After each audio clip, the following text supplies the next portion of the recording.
Welcome back, guys. Episode 6 of the Service Business Audit. Today we have on Cyrus, also known as Zachary. He's a cleaning business owner in Ohio. Welcome back on, Zachary. Nice to have you here. If you don't mind just introducing yourself, tell the audience when you started the cleaning business, maybe why you started the cleaning business, and we can get right into it. Yeah, so I'm Zach. Like I said, I'm from Ohio. I started the business, it was like July 20th or so of 2024. And the reason I started, I went on Twitter. I'm normally an Amazon person. Have an Amazon FBA business, product-based business. And then I went on Twitter, and then my old buddy who used to do Amazon FBA, I saw him tweeting about cleaning. And I was like, no way this guy went from, having this $40,000 a month Amazon business to cleaning toilets. Like, that's so random. So I started asking him questions about it, and he was like, "Oh, I don't do any of the cleaning," and it's just kind of it intrigued me because of the recurring revenue. So it's something I wanted to get into. That's basically how I found it. Great. And when you started, did you just figure it out yourself, or did you have any kind of mentorship program or anything like that? I didn't join any mentorship program. I did have a mentor though. Pretty much like everything I do, I try to find someone who I can ask unlimited stupid questions to. So that was him. That was his name's Dave, the guy who I used to know who did Dave Amazon when I was Dazicom. cleaning with. Yes, that's I my know boy. Dave. I know Dave Volpe, Dave. yeah. Dave's awesome. I Yeah, very helpful person, and he's a great kid to have as a mentor in this. That's funny. There's not a lot of ecom kids that switch over to cleaning, and I remember he was one of them. So that's pretty cool. Dave is the goat. I probably talked to him like 4 hours a day when I was starting this up. First few weeks, I was asking him every single question. He answered all of them. I'm grateful. I literally would not be able to do anything if I wasn't asking him just crazy amounts of questions. That's great. Everyone should have their someone who is a little farther ahead of them who they could just ask stupid questions to, whether Literally. that's in a Discord group, whether it's on Twitter. Just don't do it yourself. It's just such a waste of time to just try to figure everything out yourself when other people have already done it. So, Zachary, you first started off, you found David, you started the process using setting up your softwares, and you started hiring cleaners. What was the biggest struggle for you transitioning from ecom to cleaning? I mean, honestly, it was just, I guess the biggest struggle was just learning like the ins and outs. And I never had to deal with customers before. Never had to deal with getting cussed out over the phone, if I'm just buying products. Like, I never had that issue. Never had to deal with cleaners, like their tire going flat or nothing. It's just problem solving that I never had to deal with before. I guess that was the biggest issue. Hiring cleaners, I got really lucky. My first ever cleaner, absolute rock stars. The backbone right now. And then I was so surprised because everyone said like getting cleans is the easiest part, like booking them is the easiest part. My first ever sales call, I got cussed out, and then like 4 after that, I booked the first clean. She has been recurring bi-weekly since then Ever since? to this Great. day. Yeah. This episode of the Service Business Audit is sponsored by Schedule Drop, the #1 scheduling software and CRM for home service businesses. If you do not have a scheduling software or are sick of yours, give Schedule Drop a shot. It is a 14-day free trial. The link is in the description. And let's get back to the episode. Let's get into numbers so everyone knows. You're about a year in the business. How much are you doing a month in revenue? So monthly, it is going like it is obviously varying a lot. I'm sure that's not uncommon, but so like I said, that one Rockstar cleaner I've gotten, that's basically been my only cleaner, which is a little bit shocking. Sometimes I'll have her go with someone to, get really big jobs done quicker, but no one's really sticked for longer than a couple of months. So, when she has something going on or she gets sick, like she's gotten bronchitis and stuff, I had to turn the ads off for 3 weeks. So, like last month in May, we did $3,600, and then this month we have like 11,000 on the books. So it's like it'll go from 7,000, 5,000 to 3,000 to 7,000. Like it's really, really back and forth. But just our recurring basis, like I would say our bottom line for the people who are just on a recurring schedule, we're at like $5,200 now after this month. Great. And that was due, the drop off, you were at 3,000 last month due to not spending ads because you had or you had strep throat, right?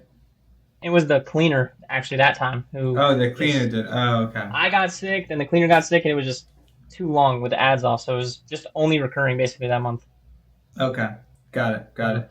Are you happy with your progress in the first year? Do you think you could have improved? Do you think there's other things you could have done differently to grow faster? Or are you kind of satisfied? I definitely could have done a lot more to get. I should be even farther than I am. I know that much right now because I know that for a fact. When I try and compare myself to these people on Twitter, I hear like, oh, third month they're doing $14,000 or they booked a $10,000 clean. I know comparison's the thief of joy, so I try not to get wrapped up too much into it. But then I like actually analyze it and see like, okay, I literally just turned the ads on this month and we're about to be at 11,000 in revenue on the books. So a lot of it's just me being lazy. I should be hiring more cleaners. I should be doing outreach. Should be optimizing Google Business Profile and stuff like that I'm just not doing. So I just know, I could definitely be doing a lot more. I'm definitely not Yeah, satisfied. I definitely. That's a common occurrence with a lot of people. You don't want to compare yourself to everyone else. There Mm-hmm. is a lot of people on Twitter who are doing very well in their first few months, but there's also a lot of people who are lying and who say things that aren't necessarily true, or who maybe are Mm-hmm. doing 20,000 a month but spent, you know, 10,000 on ad spend or something crazy, right? Right.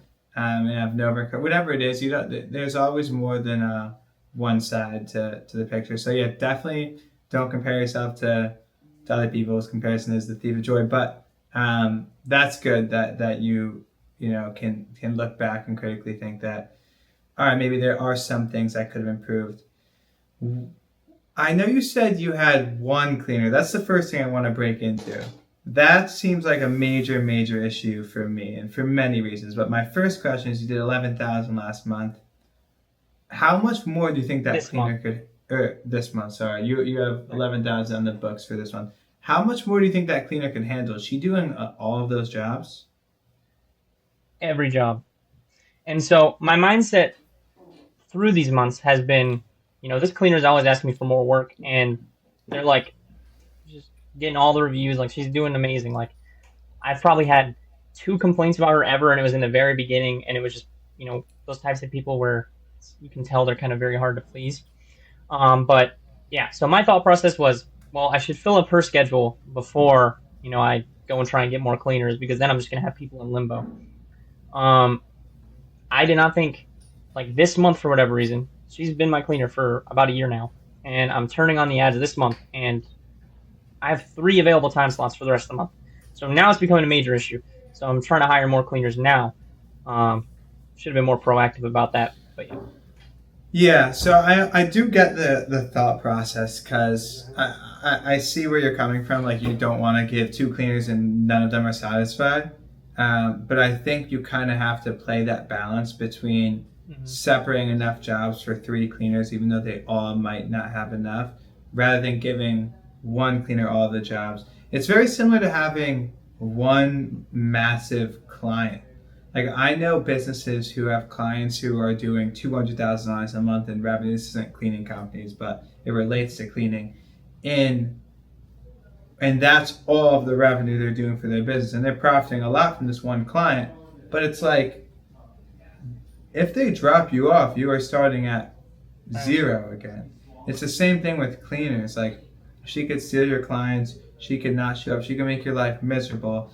I know that you probably have a relationship with her. She's probably great, and she probably wouldn't do that. There's always that risk, and there's gonna come a time when she can't do as many jobs, when she's tired, when she's sick, when something unforeseen happens, and also on top of that, like, you're not gonna be able to scale past that 11, $12,000 mark because she's fully booked up. You said you have 3 spots available. Yeah, So and there's another thing you said, like when I have only one cleaner, she gets sick, she's out for 3 weeks, I'm out for 3 weeks, and that's what made me realize it was kind of the jump between last month where she was out and then this month where she was in. I'm at 11,000 just for putting the ads on. Could have been last month, or I could have done 13 last month or 14 if I had another cleaner. So yeah, how long was she out for? she was sick for about 3 weeks, and then before that I was sick, so I wasn't able to take sales calls or anything. So the ads were off for about, I think it was like a month and a week. So Why didn't you hire cleaners during that time frame? I don't know.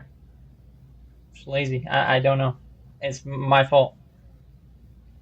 What was your And it was also thought schedule. process? It was just because you were tired, like lazy, didn't want So to do it? so like here's kind of how I go. So when I'm in the mode of the cleaning business, like I am right now, like I'm confident taking sales calls, I'm confident talking to people. If I go 3 weeks, I get sick, I'm like, I lost all my confidence. I don't have any confidence on the phone again. I don't want to talk to people. Like, if people, there's no overcoming objectives on the phone. I'm just like, okay, yeah, you can call me back, or okay, we'll move it, or we'll cancel this clean, like nothing. So I don't know. I'm just not in. I wasn't in the mindset to go and hire people. I just been off the phone for 3 weeks. Like I said, I'm lazy. I Excuses, get it. I get and yeah, it. Well, it's tough when you have. It's easier to like feed off that momentum once you start making more progress and you're actually closing deals and stuff, and you're feeling good. I get that. But at least you know what you need to do. So you need to hire cleaners. You need to stop giving that cleaner so many jobs, um, and supplementing some of those jobs to this cleaner, even if that causes him, a little bit of issues between her. I would just let him know that's what you have to do. She doesn't need 10,000. So she's getting paid like $5,000 a month, which is yeah, which is great, and I think that's a good goal for what your cleaner should be. But you need to proactively get them there instead of just giving it all to this one cleaner. In the beginning, I might have did something similar to that, but it only it's like a ticking time bomb. There's gonna come a time where it's gonna explode like it did with those 3 weeks, and hopefully that won't happen again. So, anyways, are you just running LSA for ads? doing LSA and Thumbtack. Okay, what have you seen a better result with? I mean, I would say LSA just okay. Thumbtack recently got weird in my area. I don't know. It's all hoarder houses. It's all like crazy Oh, really? cleans that have become issues. And even before that, the main issue with Thumbtack is like 30% of the people you never even talk to, and then you spend like 20 to $35 on the ad, and they never even pick up their phone. Um, I am pretty bad with follow up, so maybe if I'm calling them for 4 or 5 months, whatever it might be, maybe those would turn into something, and it probably should be. But I'll follow up usually for 2 weeks, calling them every day, and like I said, 30% of them I never even hear from. So that's the main issue. But so yeah, better success with LSA. Um, okay, and what's your total ad spend on average? Um, Averages are pretty everywhere because like I said, they turn off, turn it on. I would say so. In March we spent 1,400. This month we spent 1062 so far. Last month 200. April 600, and then February 7, January 7. So I mean, average maybe 900. Okay, and how many leads are you tracking the amount of leads you're getting, the cost per lead for both Yeah. LSA and Thumbtack? Yes. I track the amount of leads. Okay, so how many leads did you get from LSA so far this month? I don't have it specifically tracked for the different platforms. I don't know if I should be doing Okay, that or not. you should be doing platform specific so you can figure out what's working more, and then if LSA you get 10 leads and you close 9 of those leads versus Thumbtack you close one of those leads, right? You obviously want to double down LSA. Hmm. Um, let's just do total then, if you can. What's the total amount of leads you got from the $1,000 you spent so far this month? 52. 52 leads. That's a lot of leads. So your average cost is around. Let me do the math. So that's 52 leads received. I have 36 leads paid. So I've gotten leads. Some will get refunded through Thumbtack, so I won't count those. So really, Um, 36 leads that you're actually that paying I've paid for. for. Yep. Oh, so your cost per lead is less than $20. After refunds and stuff like that, yeah. And then actually, people I've ended up on the phone with has been 26. Okay, so 26 would be to talk to, and how many of the leads did you close out of those 26? 15. 15. So you're at about. Oh, that's really good actually. You're at above a 50% close rate. How much revenue? Collected so far 5,490. 5,409 just from those leads, or is that including like one-time clients who you previously? Yeah, that's everything on the calendar we've done so far, except for like the commercial clients where we haven't collected checks yet. So once we collect the checks, I put it in there. Yeah. How much revenue do you think you have booked from those 15 leads closed? Specifically from those leads, my average added booking this month has been like probably like 250. 250. Okay, so let's just By leads. say 250 times 15, 3750. Hmm. Good. Okay. So that essentially means you spent 1,000. You got like a 3x, almost a 4x amount of revenue booked from those ads. You probably, how's your cleaner pay? How are your margins? Do you say around So 50%? Do you give them more? Do you give them less? yeah, I stay around 50%. So we had some recurring cleans before that, I had priced expecting to, I normally do $25 an hour. That's why I start cleaners at normally. And then this cleaner, she was like, oh, well, my Rockstar cleaner, she's like, well, it's really difficult because I have to buy a new vacuum all the time because it keeps breaking at this or whatever, whatever. So I just raised her to 30. So then that I would have like a $200 recurring clean that normally I would pay out 100, changed to 120. So then I just started pricing jobs higher. But, then even the previous recurring where I didn't factor that in, the margins suffer just a little bit. But I would say probably about 55% is probably the max of the cleaner pay, unless for whatever reason clean goes way over and I'm not able to Okay. increase the price for whatever reason. So just for simple math purposes, you profited 3750. Let's just say 50% of that goes to 50% of that goes to the cleaners. Yeah, 1875, and then your ad spend minus 1,000, you profit around $800, 875 off of that, plus the recurring income. So that's great. I would just make sure that you're actually tracking how many leads come from which lead source and how much they costed, and just separate the two. And then you should know to just double down on that if that's working. If you could stay at, you know, 50% close rate, or even if it lowers a little bit, as long as you're tracking these numbers, then you'll be able to grow. But a lot of people don't know their numbers, and that's the issue with a lot of decisions that are made from your company are determined by like the result that you get from your decision. And if your decision to run ads on LSA and you just feel like it wasn't working and you decide to shut it down because that will affect your business, you can't just like feel like it wasn't working. You have to just track, I spent $100, I got 10 leads, I closed X amount. But most people aren't even tracking that, and then they'll say, wasn't working. And it could have been working, or maybe vice versa, they keep doing something that isn't working, and they just don't know. So I would just get a little more detailed with the tracking, and then, like, if these numbers are accurate, I would increase your ad spend.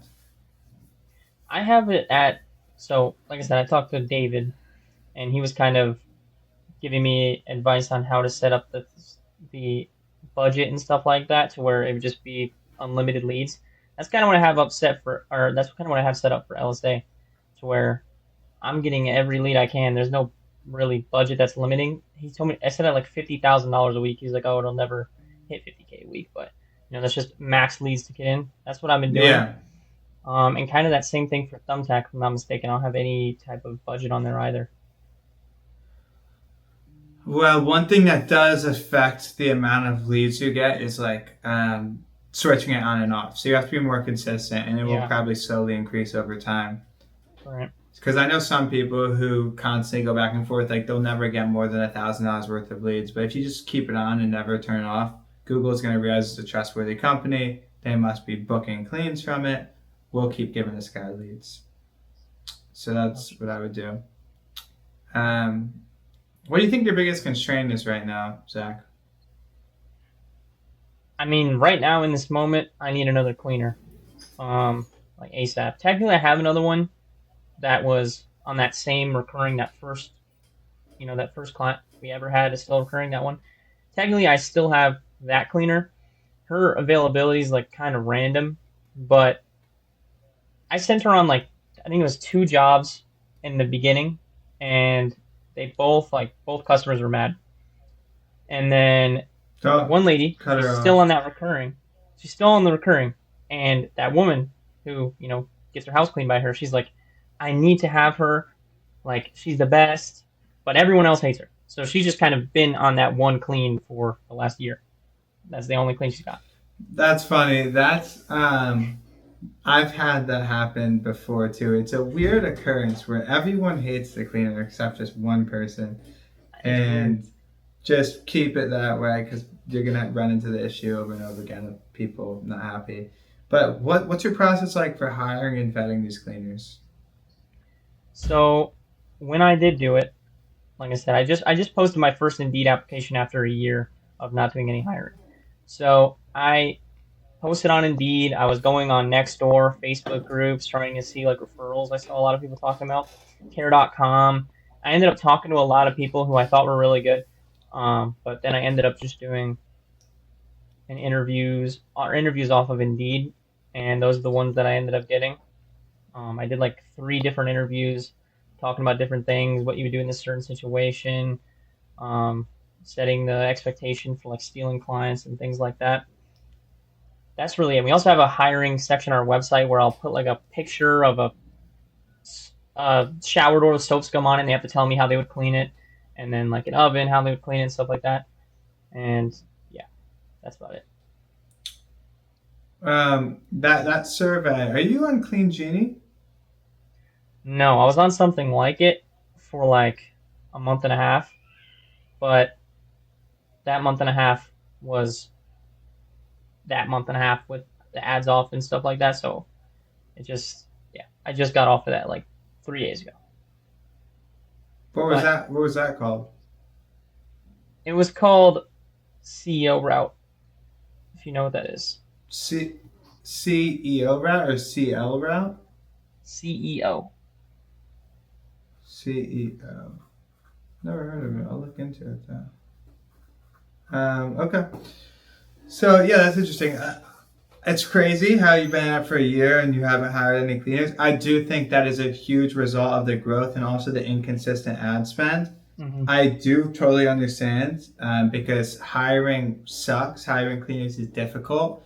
It's not something that I enjoy doing. It does feel a little not counterproductive at times. So it feels like you could be doing other things. However, it's one of the most important high leverage tasks you could do. Hmm. So uh, as you grow, you're going to learn, Zach, whether it's the easy way or the hard way, but hiring something that never stops and you're going to continuously do it because you're going to have to cycle through a lot of cleaners and you'll have your core team, you'll have people you could rely on, but you're constantly cycling in this industry and it's who has the best teams is who wins. And in order to do that, it's just a volume game. It's very similar to Hmm. even just generating leads. Once you hire cleaners more consistently, run ads more consistently, I'm not sure what you're doing for following up if you just canceled. Why'd you cancel this? Was this the CRM? It was a weird situation that happened with them. They were like, "Oh, me and my business partner ended up having an issue, so that's why you weren't charged for the last month or something." And then they were like, um, "Do you want to keep with the service? Are you using it?" And I was like, "Well, I haven't really used it or uploaded anything in there for the last month, so just cancel it for now."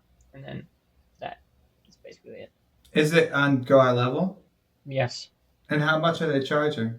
it was 200 a month. Okay, interesting. And you canceled because you weren't really using it. You didn't see results from it. So the results I did see was people like just saying like, stop texting me, like this is harassment. And then like another person who there was a ton of issues with him. He was like cussing me out, saying how dare I charge this price or whatever, and I uploaded him into that without realizing. And then it was like, oh, like would you be willing to come back for a discounted price or whatever and give you a discount code? And he's like, yes. I was like, it was $100 clean, bro. I don't want to really give a discount on that. I just didn't even realize it. I don't know. I was kind of in over my head with that. I didn't know everything that it could do. I didn't know how to use it to the best possible ability, and I just wasn't using it because I feel like I was just overwhelmed with it at a certain point.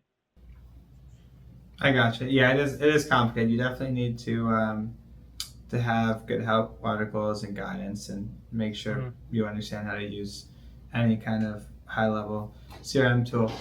Okay. All right, cool. And what is your tech stack? I should have asked you this in the very beginning, but is it the usual booking call, open phone? Booking call, open phone. Yeah, that's it. Okay. Got it. Yeah, we're gonna need to get you over to schedule drop, Zachary. Dude, definitely. Especially if booking call keeps having these inconsistencies. And I saw something. I think you was talking to Parker about how like that strike system for the cleaners. I feel like that'd be so useful. Like especially once I start getting more cleaners and knowing like why things happen and being able to track it. Yeah. You remember what I'm talking Yeah, so we have our provider scorecard where essentially you'll be able to track complaints, internal notes, specific KPIs, their churn rate for customer, amount of recurring clients, profit, as well as recurring revenue. For those listening, this episode is sponsored by Schedule Drop, the #1 CRM for home service businesses and scheduling software. Click the link below for more information. Zachary will get back to this, but yes, you should definitely switch over to the drop. I'll send you a little discount code to use. Sure. Definitely. Awesome. But I think we could wrap this up. Zach, I think you're off to a good start. Your second year in business. All we need to do: hire more cleaners, run more ads consistently. I would also find another source to generate leads from, whether that's some in-person, networking partnership tactics, or if you're doing more outreach. But combination of all of that, I think year 2, there's no reason why you can't have $20,000, $30,000, $40,000 months. Sure. Excited. Awesome. Well, thanks for coming on, Zach. We'll stay in touch. I'll talk to you soon. Yes, sir. All right. Bye.